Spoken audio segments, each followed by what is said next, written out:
ये है सशक्त प्रदेश और आप देख रहे हैं एसपी न्यूज 24, सच की आवाज सच के साथ। आचार्य देव मुरारी बापू की श्री राम कथा कल से आचार्य देव मुरारी बापू की श्री राम कथा 15 से 21 मार्च तक ऐशबाग के श्री रामलीला मैदान में चलेगी।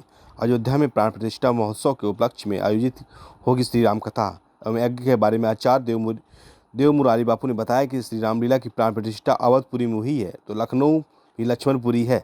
श्री राम कथा जगत के कल्याण के लिए एवं अत कारण शुद्ध करने के लिए की जाती है और संसार में भक्ति व्याप्त करने का श्री राम के सानिध्य में पहुंचने का इससे अच्छा और सरल तरीका कोई नहीं होता है। कथा में राजनीतिक कई व्यापारी एवं प्रबुद्ध लोग सम्मिलित रहे। कथा प्रतिदिन दोपहर 3 बजे से शाम 7 तक चलेगी। क्या कुछ कहा है आचार्य देव मुरारी बापू ने, देखते हैं लखनऊ से खास report. Sir, actually Akhil Bharatiya पत्रकार एसोसिएशन द्वारा 7 दिवसीय भागवत का आयोजन किया जा रहा है जी। क्या संदेश देना चाहेंगे भक्तगणों को? देखिए, अयोध्या में भगवान श्री राम जी का 22 जनवरी को प्राण प्रतिष्ठा महोत्सव हुआ है और उसी के उपलक्ष्य में देर भले हो गई, लेकिन कुछ जगह की परमिशन वाली बात थी, वो समय आगे बढ़ा है। लेकिन परिप्रेक्ष्य हमारा है अयोध्या में श्री राम मंदिर के निर्माण के उपलक्ष्य में ही 7 दिवसीय श्री राम कथा 15 मार्च से 21 मार्च तक लखनऊ में ऐशबाग तिराहे रामलीला मैदान पर रखी गई है। और हमारी कथा का उद्देश्य है वही भगवान श्री राम जी के प्राण प्रतिष्ठा की खुशी है हम सब लोगों को, आयोजकों को, और इसकी तैयारी 2-3 महीने से लगातार की जा रही है। और कथा के माध्यम से हम यही कहना चाहेंगे, जब राम जी का जन्म हुआ तो सभी लोकवासी खुश हुए। उसी तरह अयोध्या में राम मंदिर का निर्माण हुआ, एक बहुत बड़ा कलंक जो था हिंदू जनमानस पे, सनातन धर्म के लोगों पर, वह पूरा हुआ। आज भव्य मंदिर देखने को नहीं मिल रहा है। तो एकता में बड़ी ताकत होती है और धर्म के मार्ग पर चलने पर हम लोगों के सारे कार्य पूरे होते हैं। इसी तरह हमें इस कथा के माध्यम से ये उपदेश और ये संकेत देना चाहते हैं कि हम अगर एक रहें तो सनातन पर कोई उंगली नहीं उठा सकता। अगर हम एक रहें तो हमारे सारे पुराने कार्य पूरे हो जाएंगे। ऐसे बहुत सारे कार्य कथा के माध्यम से सुनाए जाते हैं और पूरे भी होते हैं। आज कथा के माध्यम से हर एक व्यक्ति के मनोरथ पूरे होते हैं, और वो चाहे धन संपत्ति को लेकर, घर वैभव ऐश्वर्य को लेकर हर प्रकार की पूरी इच्छा कथा के माध्यम से होती है। यहाँ तक कि अगर व्यक्ति के घर में कोई अकाल मृत्यु मर जाता है तो कथा श्रवण मात्र से ही, जो भागवत जी का प्रमाण है, उसको मोक्ष मिल जाता है।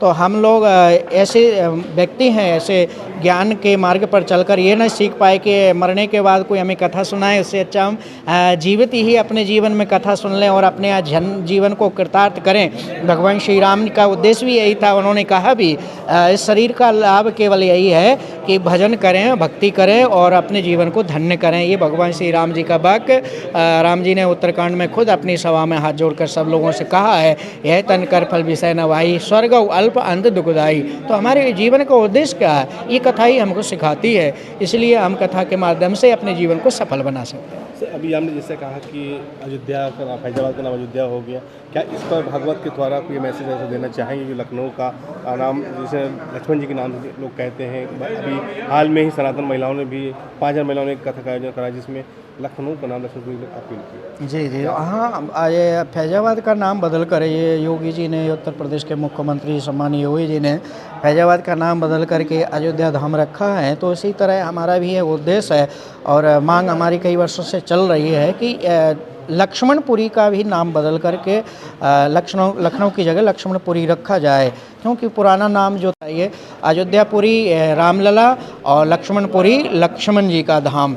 यहाँ ऐसी पावन भूमि पे हम लोग कथा करने जा रहे हैं जो एक बहुत बड़ा कलंक है। उत्तर प्रदेश की राजधानी है लखनऊ, तो लक्ष्मणपुरी के नाम उनका जो यहाँ पर पार्क बना है उसका नाम लक्ष्मण पार्क होना चाहिए। लक्ष्मण जी की मूर्ति पर छत्र होना चाहिए जो उनका सम्मान है। इस सारी मांगें हमारी कथा के माध्यम से और अखिल भारतीय पत्रकार एसोसिएशन के माध्यम से हम लोग माननीय योगी जी तक, मुख्यमंत्री जी तक पहुँचाएंगे। क्या सर, इसमें भागवत में कोई रामलीला की कुछ लीलाएँ होंगी, क्या उनको भी प्रदर्शित किया जाएगा कि ये शब्दों से ही लोगों को? नहीं, कथा के साथ साथ हमारा राम जन्म का जो उत्सव होता है तो हम लोग बाकायदा भगवान श्री राम जी का धूमधाम से जन्म उत्सव मनाते, पालने में भगवान को जलाते, प्रकट करते, स्तुति गाते, बधाई गाते हैं।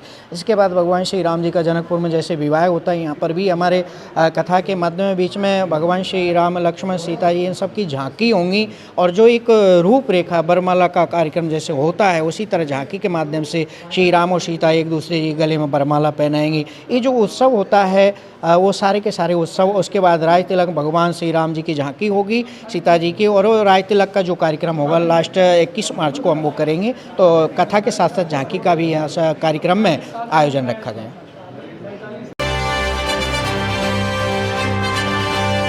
ये है सशक्त प्रदेश और आप देख रहे हैं एसपी न्यूज 24, सच की आवाज सच के साथ।